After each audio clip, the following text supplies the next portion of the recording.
नमस्कार दोस्तों, मैं कैलाश उपाध्याय कैलाश एस्ट्रोलॉजी में आपका बहुत बहुत स्वागत है। आज हम बात करेंगे वसंत पंचमी के बारे में।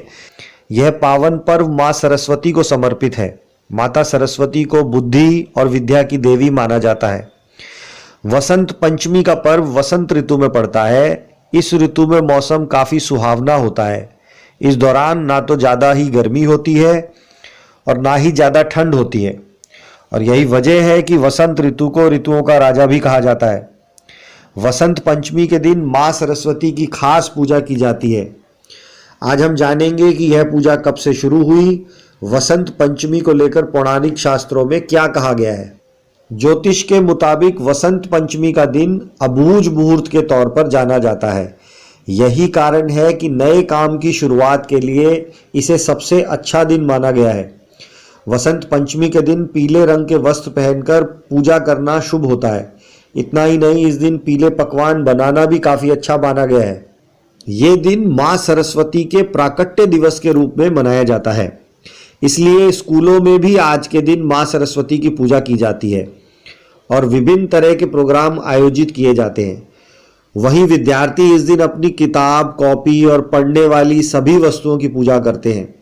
इसी दिन शिशुओं को पहला अक्षर लिखना सिखाया जाता है। यह दिन विद्या का आरंभ करने के लिए सबसे शुभ माना गया है। पौराणिक कथाओं के अनुसार सृष्टि के रचनाकार भगवान ब्रह्मा ने जब संसार को बनाया तो पेड़ पौधों और जीव जंतुओं सब कुछ दिख रहा था, लेकिन उन्हें किसी चीज की कमी महसूस हो रही थी। इस कमी को पूरा करने के लिए उन्होंने अपने कमंडल से जल निकालकर छिड़का तो सुंदर स्त्री के रूप में एक देवी प्रकट हुई। उनके एक हाथ में वीणा और दूसरे हाथ में पुस्तक थी, तीसरे हाथ में माला और चौथे हाथ वर मुद्रा में था। यह देवी थी माँ सरस्वती। माँ सरस्वती ने जब अपनी वीणा बजाया तो संसार की हर चीज में स्वर आ गया। इसी से उनका नाम पड़ा देवी सरस्वती। यह दिन था वसंत पंचमी का। तब से देवलोक और मृत्युलोक में माँ सरस्वती की पूजा होने लगी। वसंत पंचमी के दिन प्रातः सरस्वती वंदना का पाठ अवश्य करना चाहिए। माँ सरस्वती का चित्र पढ़ने के स्थान पर लगाना सबसे उत्तम रहता है। इस खास मौके पर पीले या सफेद रंग के वस्त्र पहनने चाहिए। पूजा के लिए पूर्व या उत्तर दिशा की तरफ मुख करके बैठना चाहिए। सरस्वती पूजा दिन के मध्याह्न भाग में की जानी चाहिए, यानी दोपहर के समय। माँ सरस्वती की प्रतिमा को पीले वस्त्र पर स्थापित करें और उनकी पूजा में रोली, मोली, हल्दी, केसर, अक्षत, पीले या सफेद फूल, पीली मिठाई, मिश्री, दही इत्यादि चीजों का प्रयोग करें। इस दिन भोग स्वरूप केसर मिश्रित खीर को सर्वोत्तम माना गया है। माँ सरस्वती के मूल मंत्र ओम ऐं सरस्वते नमः का जाप हल्दी की माला से करें। जिन छोटे बच्चों को पहली बार विद्या आरंभ कराई जा रही है, उनकी जिह्वा पर शहद चटा करके सरस्वती पूजा का यह मंत्र बोलें। सरस्वती नमस्तुभ्यं वरदे काम रूपिणी विद्यारंभम करिष्यामि सिद्धिर्भवतु मे सदा। शास्त्रों में वसंत पंचमी को ऋषि पंचमी, श्री पंचमी और सरस्वती पंचमी के नाम से भी जाना जाता है।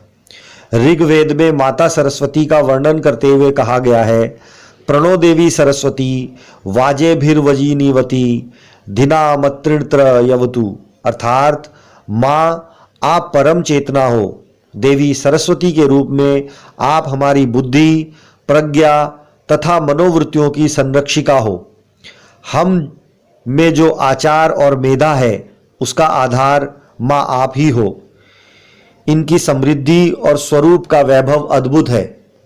विद्या व कला की देवी सरस्वती इस दिन मेहरबान होती है, इसीलिए उनकी पूजा की जाती है।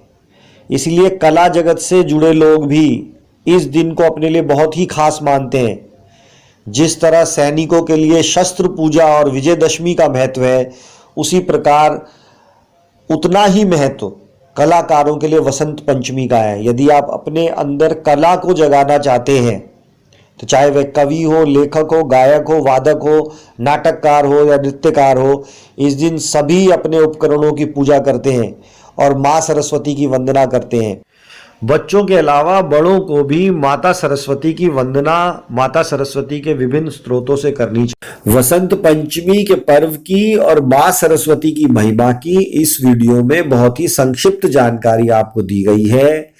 मां सरस्वती की विस्तृत जानकारी के लिए वीडियो का लिंक डिस्क्रिप्शन बॉक्स में है, कृपया उसका लाभ उठाएं। इस वसंत पंचमी पर आपको मां सरस्वती की कृपा प्राप्त हो, इसी आशा के साथ नमस्कार। आपका कल्याण हो।